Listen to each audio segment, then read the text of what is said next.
అంబర్పేటలో పర్యటించిన మంత్రి తలసాని శ్రీనివాస్ యాదవ్. హైదరాబాద్ అభివృద్ధే ప్రభుత్వ లక్ష్యం.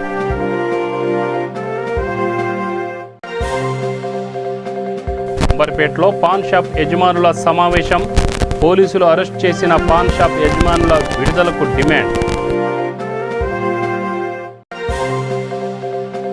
ఇసుక అక్రమ రవాణాకు పాల్పడితే ఊరుకోబోమన్న సిద్ధవటం పోలీసులు. మూడోసారి దొరికితే జిల్లా నుంచి బహిష్కరిస్తామని హెచ్చరిక. మానవతను చాటుకున్న పత్తికొండ పోలీసులు. స్పృహ కోల్పోయిన వ్యక్తిని ఆసుపత్రికి తరలించిన వైనం.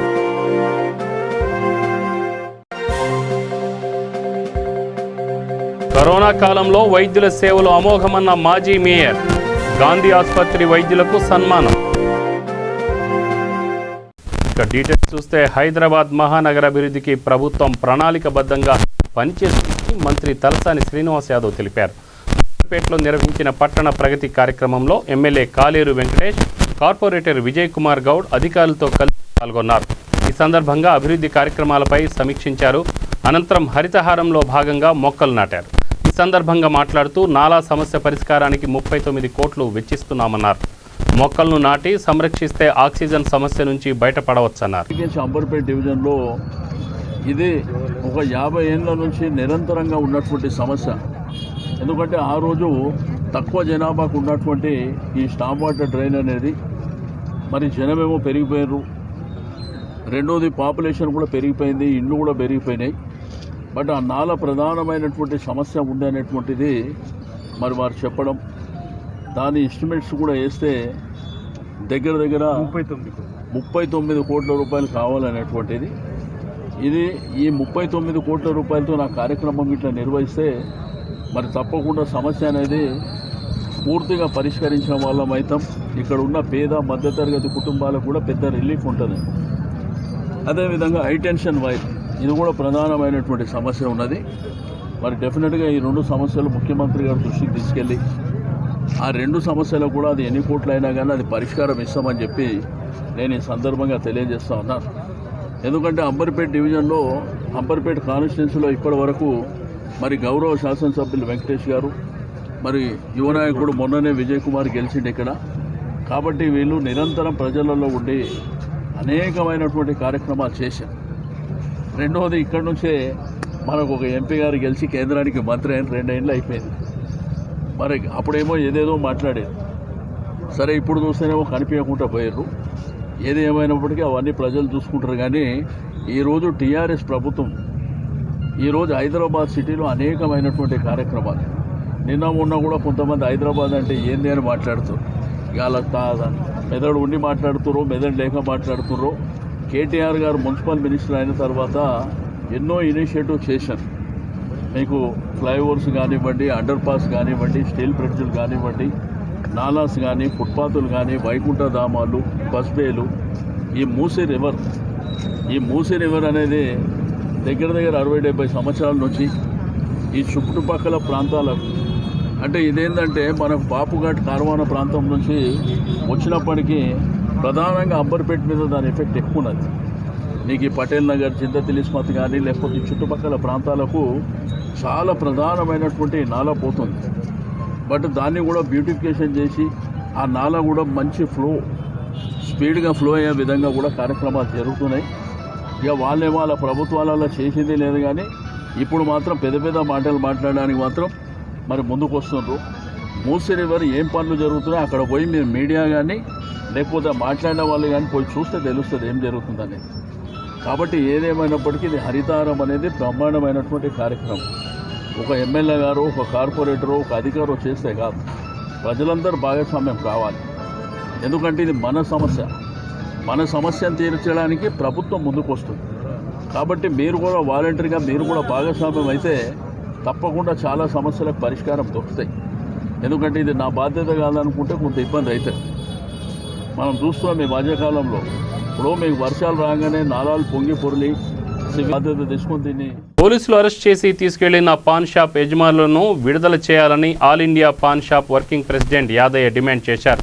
తెలంగాణ వ్యాప్తంగా పాన్ దుకాణాల యజమానులతో అంబర్పేటలో నిర్వహించిన సమావేశంలో ప్రసంగించారు. తాతల కాలం నుంచే ఈ దుకాణాలపై ఆధారపడి జీవిస్తున్నామన్నారు. తమలపాకులతో పాటు గుట్కా ఉంటేనే వ్యాపారం సాగుతుందన్నారు. అంతే తప్ప అందులో తమకు భారీగా లాభాలేమీ రావన్నారు. స్టేషన్లలో ఉన్న వారిపై కేసు నమోదు చేసి విడుదల చేయాలన్నారు. ఈ విషయమై మంత్రులను కూడా సంప్రదించామన్నారు. కార్యక్రమంలో సికింద్రాబాద్ పాన్ దుకాణాల సంఘం కార్యదర్శి చీఫ్ అడ్వైజర్ అఫ్జల్, అక్సరుద్దీన్, ప్రధాన కార్యదర్శి అల్లావుద్దీన్, వైస్ ప్రెసిడెంట్ మహమ్మద్ సలావుద్దీన్, ఇక్బాల్ షరీఫ్ తదితరులు పాల్గొన్నారు. जो चाय वगैरह सब जो भी है बंद कर दीजिए, जो अल्फाज है उस पर गौर करिए। हम यहाँ पे अपनी कोई यहाँ पर कोई जात నేను Yadav Anand, all India president, pan shop association ప్రెసిడెంట్ని, వర్కింగ్ ప్రెసిడెంట్ని. నేను తెలంగాణ గవర్నమెంట్ని రిక్వెస్ట్ చేస్తున్నాను కే అనవసరంగా గుట్కలు అమ్మేటోళ్ళు అమ్మనోళ్ళని కూడా మీరు హరాస్మెంట్ చేయకండి. మీరు ఎట్లాగూ మాకు లూజ్ టొబాకో అవైలబుల్ అయ్యేటట్టు చూసి ఏది ఉన్నా కూడా పెట్టి కేసులో బుక్ చేసుకొని మళ్ళీ వాళ్ళని వదిలేస్తే బాగుంటుందని మేము రిక్వెస్ట్ చేస్తున్నాము. మాకు గుట్కా అమ్మడం ఇష్టం లేదు, మాకు గుట్కా బ్యాన్ అని తెలుసు. కానీ ఇప్పుడు మేము ఈ పాన్ షాప్లో సర్వైవ్ కావాలంటే అట్లీస్ట్ పాన్లో చేసే లూజ్ జర్దా మాత్రం మాకు అవైలబిలిటీ ఉంటే మేము దీని మీద బతుకుతాము. మేమే కాదు, ఇందులో ఎన్నో లక్షల మంది మీ బతుకులు ఆధారపడి ఉన్నాయి. మీరు సడన్గా వచ్చి మా పాన్ షాప్లో రేడ్ చేసి తీసుకెళ్ళి మా మనుషులని మళ్ళీ బిహైండ్ ది బార్ వేస్తున్నారు. అది మేము రిక్వెస్ట్ చేస్తున్నాము. ఏది ఉన్నా కూడా మేము పిటి కేసు బుక్ చేసి మాకు చెప్తే బాగుంటుంది. మేము సీఎం గారికి ఇదే రిక్వెస్ట్ చేస్తున్నాము. మా బాధలు కూడా మీరు అర్థం చేసుకోండి. మేము గుట్కలు మేము అమ్మాలని మాకేమి లేదు. కరోనా సమయంలో వైద్యుల సేవలో అభినందనీయమంటూ మాజీ మేయర్ బీజేపీ నేత బండ కార్తీక ప్రశంసించారు. కోట్లాది మంది ప్రాణాలను కాపాడిన వీరు అపర బ్రహ్మలుగా చరిత్రలో నిలిచిపోతారన్నారు. వైద్య దినోత్సవాన్ని పురస్కరించుకొని సికింద్రాబాద్ గాంధీ ఆసుపత్రిలో నిర్వహించిన కార్యక్రమంలో పాల్గొన్నారు. ఈ సందర్భంగా ఆసుపత్రి సూపరింటెండెంట్ రాజారావుతో పాటు పలువురు వైద్యులను ఘనంగా సన్మానించారు. కార్యక్రమంలో రెసిడెంట్ మెడికల్ ఆఫీసర్లు, ఆర్ఎంఓ డాక్టర్ సత్యరత్న, శోభ, అనుపమ, అనిల్, జనార్దన్, బీజేపీ నేతలు వీరన్న, శివారెడ్డి, మణి, లింగసాయి, కృష్ణ, సాయి కుమార్, రాజేష్ తదితరులు పాల్గొన్నారు.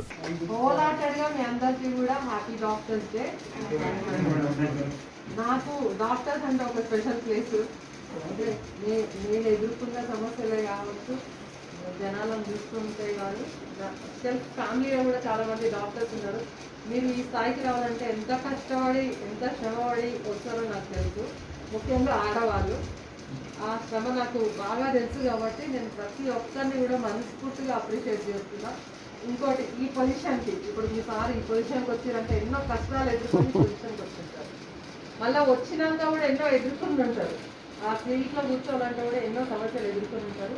ఎదుర్కొని ధీటుగా పనిచేసి మీరు వచ్చినప్పుడే కరోనా రావడము, ఆ ధీటైన సమస్యను ఎదుర్కొని ముందుకు పోయి ఒక సస్టైన్గా అంటే ఒక గుడ్ ఎన్వైరన్మెంట్ క్రియేట్ చేసి ఈరోజు ఈ పొజిషన్కి వచ్చిండ్రు అని అంటే చాలా సంతోషము. మీ అందరు మీరు అన్నట్టు టీం వర్క్ చేసింది కాబట్టి మనం అందరం కూడా అభినందించినాము. మనస్ఫూర్తిగా మీ అందరికీ కూడా మళ్ళొకసారి ధన్యవాదాలు, శుభాకాంక్షలు. పత్తికొండ పోలీసులు మానవతను చాటుకున్నారు. మండల పరిధిలోని మండగిరి బస్టాండ్లో ఓ వ్యక్తి 3 రోజుల నుంచి ధ్యాస లేకుండా పడి ఉన్నాడు. అయినా ఎవరు పట్టించుకోలేదు. పోలీసులు తమ విధుల్లో భాగంగా ఈ గ్రామానికి వచ్చి దీన్ని గమనించారు. వెంటనే 108కి సమాచారం ఇచ్చారు. కాసేపటి తర్వాత అంబులెన్స్ వచ్చింది. Pattikonda police station constable Uday Kumar, Shafi కలిసి అతనిని అంబులెన్స్లోకి ఎక్కించారు. ఈ నేపథ్యంలో స్థానికులు పోలీసులపై ప్రశంసల జల్లులు కురిపించారు.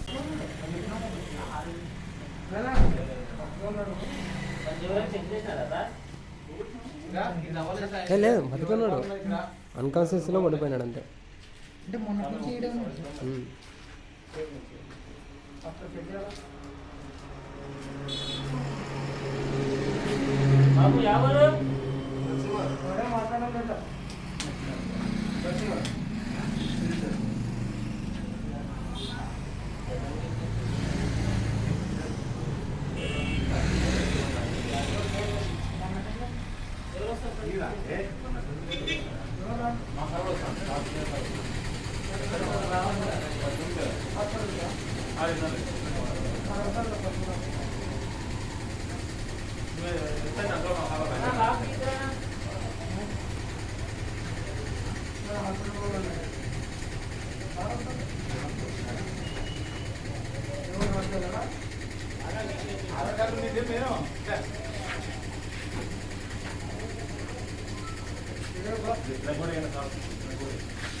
శ్రీ నృసింహ సేవా వాహిని సేవా కార్యక్రమాలు కొనసాగుతున్నాయి.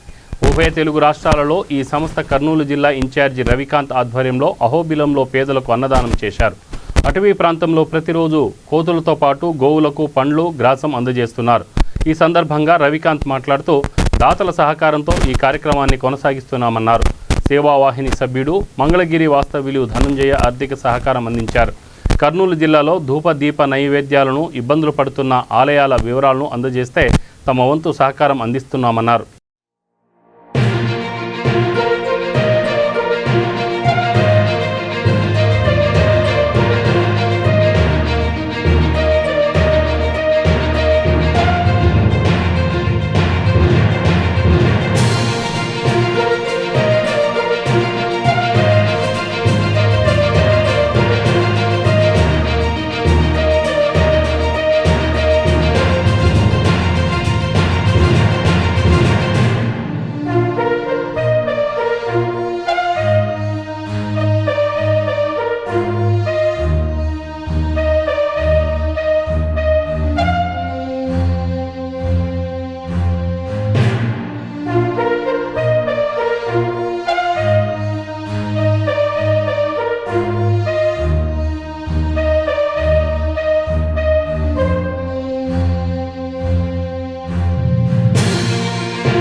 పెన్నా నది నుంచి ఇసుక అక్రమ రవాణాకు పాల్పడితే చర్యలు తప్పవని కడప జిల్లా సిద్ధవటం ఎస్ఐ మధుసూదన్ రెడ్డి హెచ్చరించారు. ఇప్పటికే కొంతమందిపై కేసులు నమోదు చేశామన్నారు. 2 సార్లు పట్టుబడిన తర్వాత మరోసారి దొరికితే వారిని జిల్లా నుంచి బహిష్కరిస్తామని తేల్చి చెప్పారు. ఇసుక రవాణా కోసం కొన్ని క్వారీలకు అనుమతులు ఉన్నాయని, అక్కడ ఇసుక కొనుగోలు చేయవచ్చని ఆయన వివరించారు. సిద్ధవటం మండలంలో ఈ మధ్య ఇసుక అక్రమ రవాణా చేస్తుండగా ఈ ట్రాక్టర్లు చాలా వరకు సీజ్ చేయడం జరిగింది. అదేవిధంగా కేసులు కూడా వాళ్ళ మీద పెట్టడం జరిగింది. అయినా కూడా కొంతమందిలో ఇంకా మార్పు రాకుండా రాత్రిపూట అక్రమంగా తరలించడం జరుగుతూ ఉంది. అయితే ఆల్రెడీ మేము ఊర్లో మీటింగ్ పెట్టి వాళ్ళందరికీ కూడా చెప్పడం జరిగింది. ఇంకా వాళ్ళకి చెప్పేదైతే ఏముండదు. ఒకటేమంటే ఒక 2 కేసుల కన్నా ఎక్కువ ఎవరైతే ఉన్నారో వాళ్ళని జిల్లా బహిష్కరణ పెడదామని చెప్పేసి ఆలోచిస్తున్నాము. కాబట్టి ఇప్పటికైనా కూడా మానుకోండి. ఒకవేళ మానుకోకుండా మా పద్ధతి మేము ఇట్లా కంటిన్యూ చేస్తామంటే 100% వాళ్ళని జిల్లా బహిష్కరణ పెట్టడానికి ఎటువంటి పరిస్థితుల్లో వెనకాడము. వాళ్ళు మళ్ళీ ఎందుకంటే ఒకసారి జిల్లా బహిష్కరణ పెడితే వాళ్ళ ఫ్యామిలీస్ వాళ్ళందరూ ఇబ్బంది పడతారు. ఇవన్నీ కూడా వాళ్ళు దృష్టిలో పెట్టుకొని మంచిగా ఏదైనా లీగల్గా ఆల్రెడీ మనకి జిల్లాలో 10 రీచెస్ స్టార్ట్ అయినా ఎక్కడ కూడా మొన్నటిదాకా కొంత ప్రాబ్లంగా అంటే వాటర్ ఉండడంతో కొంత ఇబ్బందికరంగా ఉండేది. బట్ ఇప్పుడు అంతా వాటర్ లెవెల్ తగ్గిపోయింది. ఆల్ రీచెస్ అన్నీ కూడా జిల్లాలో ఓపెన్ అయినాయి.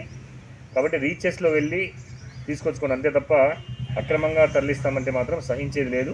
కాబట్టి ప్రజలు దాన్ని గుర్తుపెట్టుకొని, అదేవిధంగా అక్కడ ఉన్నటువంటి ప్రజలు కూడా చాలామంది ఫోన్లు చేస్తున్నారు. తప్పకుండా మేము స్పందిస్తాము. ఇప్పటికి కూడా ఇంకా ఫోన్ చేస్తే కన్నా ఎవరైనా అలాంటి వాళ్ళు ఎవరైనా అక్రమంగా రవాణా చేస్తున్నారని చెప్పి సమాచారం ఇస్తే ఖచ్చితంగా మేము స్పందిస్తామని చెప్పేసి కోరుతున్నాను. రాత్రి కూడా నేను అదేవిధంగా మా సిద్ధవటం ఎస్ఐ మిగతా సిబ్బంది అందరూ కూడా వెళ్ళడం జరిగింది. మార్చుపల్లి ఏరియాలో బాగా విపరీతంగా వీళ్ళు తోలడానికని చెప్పి ప్రయత్నం చేస్తున్నారు.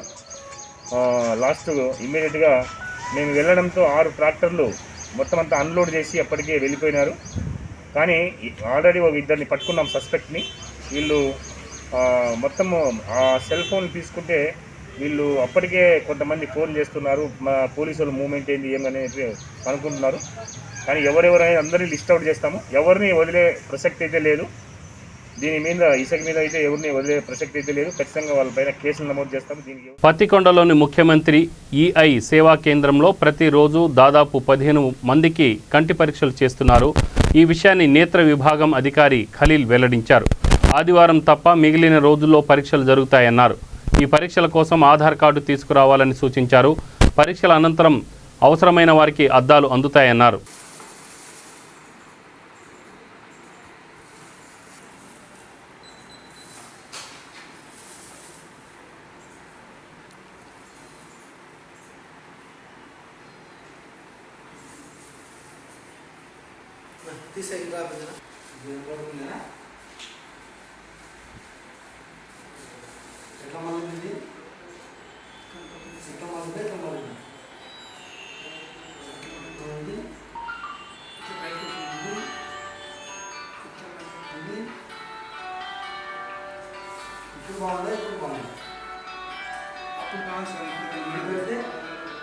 తీసేసి కనపడదు. ఇది తీసే మొగ్గు ఎందుకంటే నీట్గా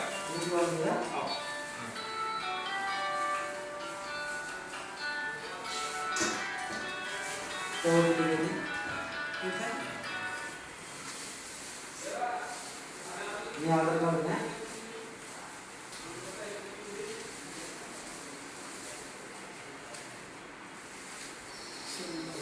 ఆధార్ కార్డు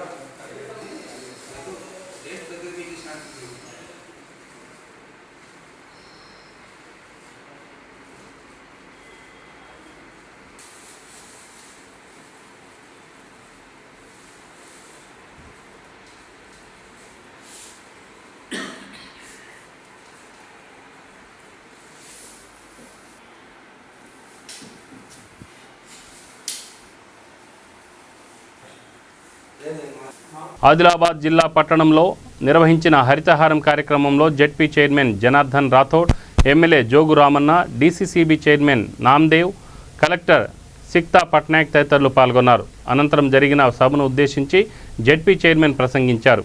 హరితహారంలో అంతా భాగస్వాములు కావాలన్నారు. సకల జీవులకు ప్రాణవాయువును ఇచ్చే మొక్కలను పెంచడం వలన భావితరాలకు ఊపిరి పోసిన వారవుతారన్నారు. కార్యక్రమంలో అదనపు కలెక్టర్ డేవిడ్, కిషన్, ఉత్తములతో పాటు టీఆర్ఎస్ నాయకులు యూనిస్, బండారి దేవన్న తదితరులు పాల్గొన్నారు.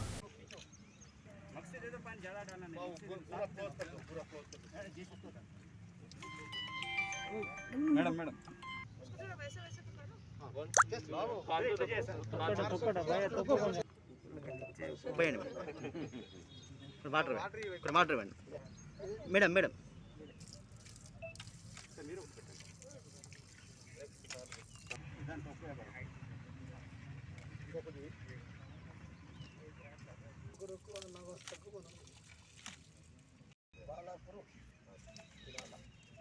కార్యక్రమంలో భాగంగా ఈరోజు ట్రాన్స్పోర్ట్ డిపార్ట్మెంట్ వారు ఆదిలాబాద్ పట్టణ కేంద్రంలో హరితహార కార్యక్రమం, ఆ కార్యక్రమానికి విచ్చేసిన పెద్దలు, గౌరవనీయులు మాజీ మంత్రివర్యులు, ఆదిలాబాద్ శాసనసభ్యులు శ్రీ జోగు రామన్న గారు, ఈ కార్యక్రమంలో హాజరైన మరి పాలనాధికారి శ్రీమతి సిక్తా పట్నాయక్ గారు, మరి అదేవిధంగా ఈ కార్యక్రమంలో హాజరైన డీసీసీబీ చైర్మన్ కాంబ్లే నామ్దేవ్ గారు, మరియు స్థానిక సంస్థల అడిషనల్ కలెక్టర్ డేవిడ్ గారు, డిఆర్టీఓ గారు, కిషన్ గారు, మరి అదేవిధంగా ఈ కార్యక్రమ ఎస్సీ ఉత్తమ్ జాడే గారు మరియు ఎలక్ట్రిసిటీ డిపార్ట్మెంట్ వారి అందరికీ కూడా పేరు పేరు నా నమస్కారం తెలియజేస్తూ, మన అందరికీ కూడా తెలుసు హరితహార కార్యక్రమం తెలంగాణ ప్రభుత్వం వచ్చిన తర్వాత గౌరవ ముఖ్యమంత్రి గారు మరి యొక్క రాష్ట్రంలో 33 అధిష్టానం ఆదేశాల మేరకు ముందుకు సాగుతామని కిసాన్ కాంగ్రెస్ జిల్లా అధ్యక్షుడు పత్తి కృష్ణారెడ్డి స్పష్టం చేశారు. ఆదిలాబాద్లో ఆయన మీడియాతో మాట్లాడుతూ నియోజకవర్గంలో ఉప ఎన్నిక ప్రచారం జోరుగా సాగుతోందన్నారు. అయినప్పటికీ అధిష్టానం ఇంతవరకు అభ్యర్థిని ఖరారు చేయలేదన్నారు. ప్రజాభిప్రాయ సేకరణ కోసం ఈ నెల 5న జమ్మికుంట నుంచి హుజురాబాద్ ఆర్టీఓ కార్యాలయం వరకు పాదయాత్ర చేస్తామన్నారు. ఉప ఎన్నికలో తమ పార్టీ విజయం సాధించి తీరుతుందన్నారు. ఎన్నిక రాబోతున్నది. ఉప ఎన్నికకు సంబంధించి హుజురాబాద్ నియోజకవర్గంలో ఇతర పార్టీలు ప్రచారాన్ని కూడా ప్రారంభించినాయి. వాళ్ళ పార్టీలో ఉన్నటువంటి శక్తి సరిపోదని పక్క పార్టీలో ఉన్నటువంటి నాయకులు బలమైన నాయకులని, కాంగ్రెస్ పార్టీలో ఉన్నటువంటి నాయకులు బలమైన నాయకులని, కాంగ్రెస్ పార్టీలో ఉన్న నాయకుల్ని ఆ పార్టీలో డబ్బులు చేర్పించుకునేటువంటి ప్రయత్నాలు జరుగుతున్నాయి. అందులో భాగంగానే కాంగ్రెస్ కూడా ఎన్నికల ప్రచారం ప్రారంభించింది. ఈ హుజురాబాద్ నియోజకవర్గానికి సంబంధించి అభ్యర్థిని ఇంకా కాంగ్రెస్ అధిష్టానము పిసిసి ఇంకా ఎన్నికల అభ్యర్థిని హుజురాబాద్ అభ్యర్థిని ప్రకటించలేదు. ఈ హుజురాబాద్ సమీక్ష చేసిన తర్వాత పెద్దలు గౌరవనీయులు రేవంత్ రెడ్డి గారు బాధ్యతలు స్వీకరించిన తర్వాత తప్పకుండా హుజురాబాద్ నియోజకవర్గానికి సంబంధించినటువంటి సమీక్ష జరిపి ఇక్కడ అభ్యర్థిని నిర్ణయిస్తామని చెప్పి రేవంత్ రెడ్డి గారు చెప్పడం జరిగింది. మేము హైదరాబాద్లో తనకు శుభాకాంక్షలు కూడా తెలియజేయడం జరిగింది. ఇందులో భాగంగానే బీజేపీ టీఆర్ఎస్ ఇద్దరు అభ్యర్థులను ఎదుర్కోవడానికి హుజురాబాద్ ఉప ఎన్నికల్లో కాంగ్రెస్ గెలిపే లక్ష్యంగా పనిచేయడానికి ప్రజల యొక్క సమస్యలు తీసుకొని, రైతుల యొక్క సమస్యలు తీసుకొని, బీజేపీ నల్ల చట్టాలు తీసుకొచ్చి రైతాంగానికి ఏ రకంగా నష్టం చేసింది, టీఆర్ఎస్ ఇచ్చినటువంటి హామీలు నెరవేర్చకుండా డబుల్ బెడ్రూమ్లు అయితేంది, నిరుద్యోగ భృతి అయితేంది, దళితులకు 3 ఎకరాల భూమి అయితేంది, కేజీ టు పీజీ విద్య అయితేంది, నిర్బంధ విద్య అయితేంది, వీటన్నిటి సమస్యలను తీసుకొని 5వ తారీఖున జమ్మికుంట గాంధీ చౌక్ నుండి హుజురాబాద్ ఆర్టీఓ కార్యాలయం వరకు వేల మందిగా పాదయాత్ర చేస్తూ ప్రజల పక్షాన ప్రజల సమస్యలు తీర్చాలని డిమాండ్ చేస్తూ పాదయాత్ర కిసాన్ కాంగ్రెస్ ఆధ్వర్యంలో చేపట్టడం జరుగుతుంది. ఈ పాదయాత్రకు నియోజకవర్గంలో ఉన్నటువంటి కాంగ్రెస్ కార్యకర్తలందరూ, జిల్లాలో ఉన్నటువంటి కిసాన్ కాంగ్రెస్ కార్యకర్తలందరూ రావాలని, ఈ పాదయాత్రను జయప్రదం చేయాలని, రైతాంగ సమస్యల మీద, ప్రజల సమస్యల మీద ప్రభుత్వానికి వ్యతిరేకంగా చేస్తున్నటువంటి కార్యక్రమం తప్ప ఇది మరొకటి కాదని, నియోజకవర్గంలో ఉన్నటువంటి ప్రజలు, కాంగ్రెస్ కార్యకర్తలు ఆందోళన చెందాల్సినటువంటి అవసరం లేదు.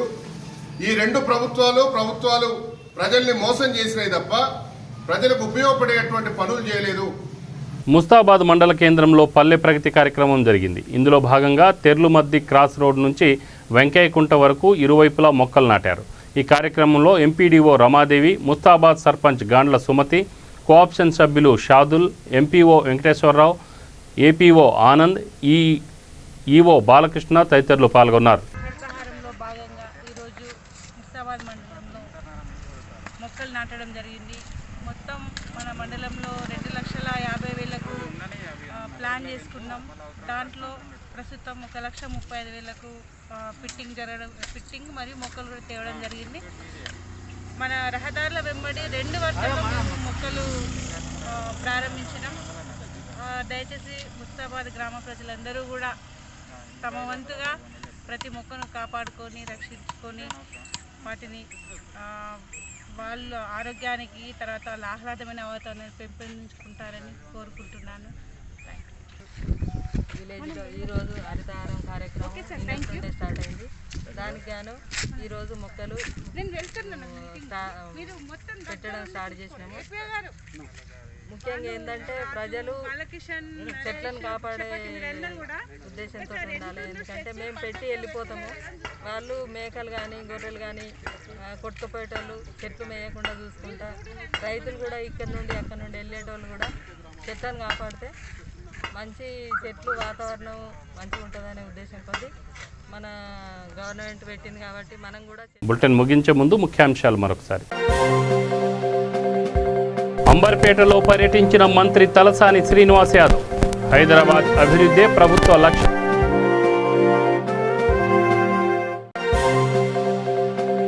అంబర్పేటలో పాన్ షాప్ యజమానుల సమావేశం.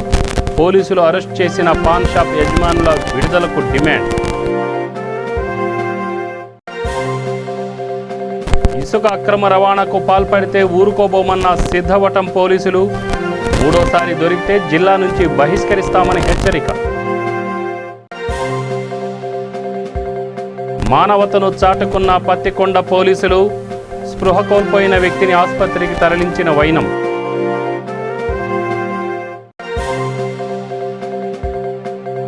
కరోనా కాలంలో వైద్యుల సేవలు అమోఘమన్న మాజీ మేయర్. గాంధీ ఆసుపత్రి వైద్యులకు సన్మానం. ఇవి బులెటిన్ వివరాలు. Stay tune V3 news. లక్ష్యం సమాజహితం.